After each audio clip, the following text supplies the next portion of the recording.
নির্বাচনকে টার্গেট করে বিএনপি বিরাট ঘটনা ঘটানোর চেষ্টা করছে। স্বয়ং স্বরাষ্ট্র উপদেষ্টার সরল স্বীকারোক্তি শুনলে আপনি চমকে উঠবেন যে কি ঘটতে যাচ্ছে। ব্যাখ্যা করে আপনাদেরকে বোঝাতে হবে দর্শক কি ঘটছে, এবং এটা জাতির জন্য জরুরি সতর্কবার্তা। আমাদের সবাইকে সতর্ক হতে হবে। দর্শক, জাতীয় নির্বাচনকে টার্গেট করে সীমান্ত দিয়ে ঢুকছে অবৈধ অস্ত্র, স্বীকার করলেন স্বরাষ্ট্র উপদেষ্টা। এখন প্রথমে আপনাকে বুঝতে হবে যে আওয়ামী লীগ দেশে আছে কিনা, থাকলে কোন স্ট্যাটাসে আছে। আওয়ামী লীগ মূলত পালিয়েছে, ভারতে পালিয়েছে। ভারতে বসে যতটুকু ষড়যন্ত্র করে পারে। আর দেশে যারা আছে, মানে ভারতে পালানো আওয়ামী লীগ দেশের যাদের মাধ্যমে ষড়যন্ত্র করবে তারা বেসিক্যালি এখন পালাতক, দৌড়ের উপর।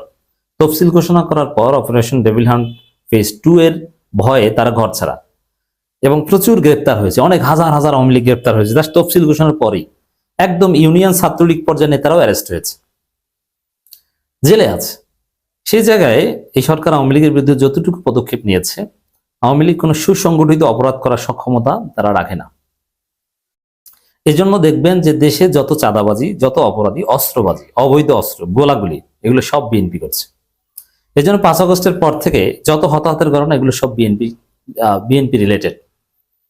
কারণ বাজারে চাঁদাবাজদের পিটিয়ে কারণ বাজার ছাড়া করেছে ব্যবসায়ীরা। সেই চাঁদাবাজ কারা? যুব দলের, বিএনপির। এর মানে বিএনপি ছাড়া বাংলাদেশে কোনো চাঁদাবাজ নেই এবং কোনো অপরাধ করতে সক্ষমতা রাখে না, এবং পরিকল্পিত অপরাধ করবে এটা তো সম্ভবই নয়। যেমন ভারত থেকে অবৈধ অস্ত্র এনে এবং সেটা নির্বাচনকে টার্গেট করে অ্যাকর্ডিং টু স্বরাষ্ট্র উপদেষ্টা কিছু করবে, এটা আওয়ামী লীগের পক্ষে সম্ভব না। তাহলে এটা কারা করছে? এটা নিঃসন্দেহে বিএনপি করছে। বিএনপি কেন করছে? এটা বিএনপির ন্যারেটিভের সাথে মিলে যায়। বিএনপি, এটা আমি অনেকবার চ্যালেঞ্জ দিয়ে বলেছি, আপনার আত্মীয় স্বজন যদি থাকে বিএনপির স্থানীয় নেতা, তাদের কাছে জিজ্ঞেস করেন। যদি বলেন যে আপনার এলাকা ছিল বিএনপির ঘাঁটি, এখন বিএনপির ভোট নাই, বিএনপির লোকজন সব এখন দাঁড়িপাল্লা করে, তা আপনারা তো হেরে যাবেন, তারপরও রাজনীতি করেন, কেমন লাগে? তখন সে বলবে যে হ্যাঁ, আমার ভোট নাই, জনগণ দাঁড়িপাল্লা করে, কিন্তু এদেরকে কি ভোট দিতে যাইতে দিব? ভোট কেন্দ্র এজেন্টকে বের করে দিয়ে দখল করে আমরা সিল মারব, পুলিশ তো আমাদের দালাল, আর বাকি যারা আছে ওটা ম্যানেজ করব, টাকা খরচ করব, আর জামাতের ভোটার সাধারণ জনগণ এদেরকে ভোট কেন্দ্রে আসতেই দিব না। এখন ভোট কেন্দ্রে আসতে দিবে না বিএনপির লোকজন, এদেরকে তো মানুষ আবার মনে করে স্যাসরা সাপরি, এরা কি বললেই হবে? না, তাও হবে না। তাহলে কিভাবে ভোট কেন্দ্রে আসা ঠেকাবে? That is also great question. তখন ভোট কেন্দ্রে আসা ঠেকাতে হলে অস্ত্রের ভয় দেখাতে হবে। এখন অস্ত্র কোথায় পাবে? সেই অবৈধ অস্ত্র এই ভারত থেকে আনছে। এই যে স্বরাষ্ট্র উপদেষ্টা যেটা বলছেন, জাতীয় নির্বাচনকে টার্গেট করে সীমান্ত দিয়ে অস্ত্র ঢুকছে, এইটাই হচ্ছে বিএনপি আনছে। এই অস্ত্র দিয়ে কি করবে? ভোট কেন্দ্র দখল করবে এবং মানুষকে দেখাবে, এই দেখো অস্ত্র, ভোট দিতে যাই না, গুলি করে দেবো, দাঁড়িপাল্লায় ভোট দিবা, ঘর থেকেই বের হবে না, ভোট দিতে যাওয়ার কোনো দরকার নেই।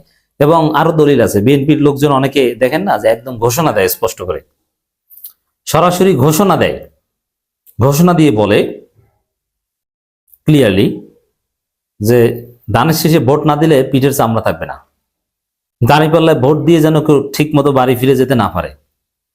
ওই সন্ত্রাসীদের এই প্ল্যান বাস্তবায়নের অংশ হিসাবে ভারত থেকে অবৈধ অস্ত্র আনছে। আর অলরেডি আপনারা দেখেছেন, আরো মিলে যাচ্ছে।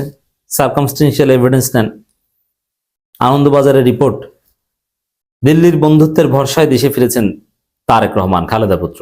দিল্লির বন্ধুত্ব কি? দিল্লি তো পালিয়েছে। দিল্লি এখন ইউনূস দিল্লিকে কঠিন চাপে রাখছে, ধোলাইয়ের উপর রাখছে। বরং বাংলাদেশে সংখ্যালঘু নির্যাতন নিয়ে ভারত কথা বলবে কি?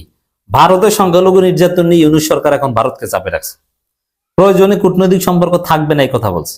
এতটাই চাপে রেখেছে যে ভারত ওসমান হাদির 2 খুনিকে নাকি গ্রেপ্তার করেছে এবং তাদেরকে ফেরত দিতে রাজি হয়েছে। এটা উপদেষ্টা রেজওয়ান হাসান সরাসরি বলেছেন যে ভারতে থাকলে ফেরত দিবে, এবং একদম শুটার মাসুদকে ধরতে ভারত পুলিশ নাকি সারাশি অভিযান চালাচ্ছে। এর মানে ইউনূসের চাপে। তো ভারত তো এমনিতেই পিঠ বাঁচানোর চেষ্টায় আছে, সেখানে ভারত খালেদা পুত্রকে কি এমন উপকার করবে? উপকার করতে পারবে এই অবৈধ অস্ত্র দিয়ে, যাতে ভোট কেন্দ্র দখল করতে পারে। এছাড়া অন্য কোনো উপকার করার জায়গা নেই। অতএব এই যে অবৈধ অস্ত্রের কথাবার্তা যেগুলো শুনছেন এবং কারণ বাজারে চাঁদাবাজদের কথা যা শুনছেন, এগুলো সব বিএনপি। অতএব ভারত থেকে অবৈধ অস্ত্র ঢুকছে, এটা আমাদের জন্য সতর্ক বার্তা। বিএনপি এটা আনছে, বিএনপি নির্বাচনকে টার্গেট করে এই ঘটনা ঘটাচ্ছে। তো এই জায়গায় আমাদের যেটা করতে হবে, হাসিনার চাইতে অবৈধ অস্ত্র বেশি তো আর বিএনপি আনতে পারবে না। হাসিনার সাথে পুলিশ, র্যাব, ডিজিএফআই, এনএসআই থেকে শুরু করে কত কিছু ছিল, তারাই কিছু করতে পারেনি। আর এখানে বিএনপি আর কি করবে? অতএব জনতার চাপে, জনতার জোয়ারে তাদের অবৈধ অস্ত্র পেছন থেকে ঢুকে যাবে। এনসিপির ছেলেরা জামাতের সাথে আছে, এরা কোনো গুলিকে ভয় করে না। ওসমান হাদির উত্তরসূরিরা নির্বাচনে আছে, এরা কোনো অবৈধ অস্ত্রকে গণে না।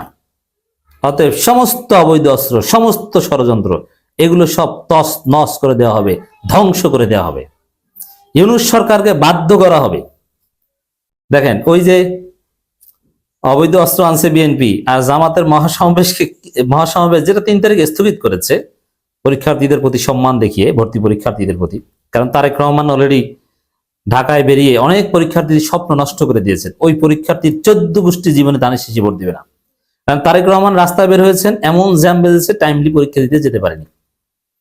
তো জামাত এটা টের পেয়ে, জামাত ছোট্ট একটু জনগণের একদম সামান্য একটা দাবি, ডাকসুর এক সিম্পল সদস্য বলেছে জামাতের উচিত 3 তারিখ সমাবেশ স্থগিত করা, নতুন একটা দিন, যেদিন কোনো ভর্তি পরীক্ষা বা ঢাকায় এমন কিছু নেই যে ছোটখাটো জাম বলে কিছু না হয়।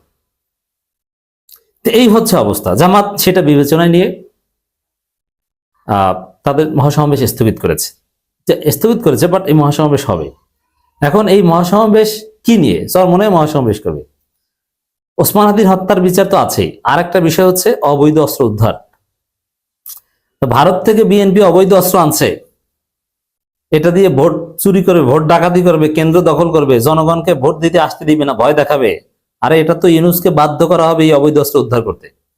এই যে স্বরাষ্ট্র উপদেষ্টা স্বীকার করেছেন, স্বীকার করতে বাধ্য হয়েছে, ওইরকম উদ্ধার করতেও বাধ্য হবে। এইভাবে বিএনপির পরিকল্পনা ব্যর্থ হবে, চিন্তার কিছু নেই। তবে আমাদের সতর্ক থাকতে হবে, এনসিপি কে সতর্ক থাকতে হবে, এই বিষয়ে সোচ্চার হতে হবে। আসন্ন জাতীয় সংসদ নির্বাচনকে টার্গেট করে সীমান্ত দিয়ে অবৈধ অস্ত্র দেশে প্রবেশ করছে বলে স্বীকার করেছেন স্বরাষ্ট্র উপদেষ্টা লেফটেন্যান্ট জেনারেল অবসরপ্রাপ্ত জাহাঙ্গীর আলম চৌধুরী। স্বীকার করছেন, দেখছেন। আর স্বীকার করছেন কি, 2-4টা অস্ত্র যে ঢুকছে না তা আমি বলবো না, ঢুকছে, ধরাও হচ্ছে, প্রতিদিন 2-1টা ধরা হচ্ছে। দেখেন 2-4টা মানে 2-4 হাজার ঢুকলে বলবে 2-4টা। যেমন বিএনপি চাঁদাবাজি করে, যে 10,000 চাঁদাবাজি করে পত্রিকায় রিপোর্ট আসে একটা। বিএনপির চাঁদাবাজির রিপোর্ট পত্রিকা করানো যায় না, অনেক কষ্ট করে কোনো না কোনো ভাবে 2-1টা পত্রিকা করানো যায়। সাংবাদিকরা রিপোর্ট করতে ভয় পায়, কারণ বিএনপি চাঁদাবাজি রিপোর্ট করলে চাকরি থাকবে না। 2-1টা মিডিয়া আছে রিপোর্ট করে, আমার দেশ থেকে শুরু করে এরা।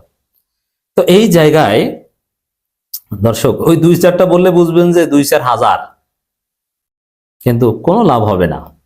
জামাত, এনসিপি ভারত থেকে আনা বিএনপির অস্ত্র পেছন থেকে ঢুকিয়ে তাদেরকে পরাজিত করবে।